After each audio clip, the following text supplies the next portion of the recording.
বার কয় কেন পড়তে বসিস না? আব্বু একবার কয় কেন লিখতে বসিস না? কি করে বলি আমি পড়ালেখা ভালো লাগে না?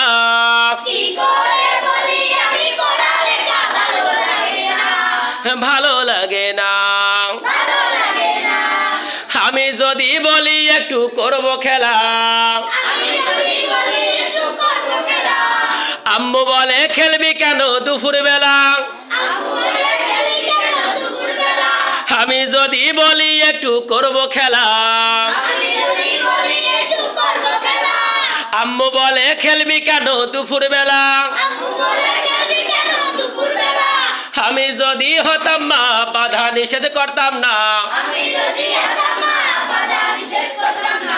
আমি যদি হতাম মা বাধা নিষেধ করতাম না।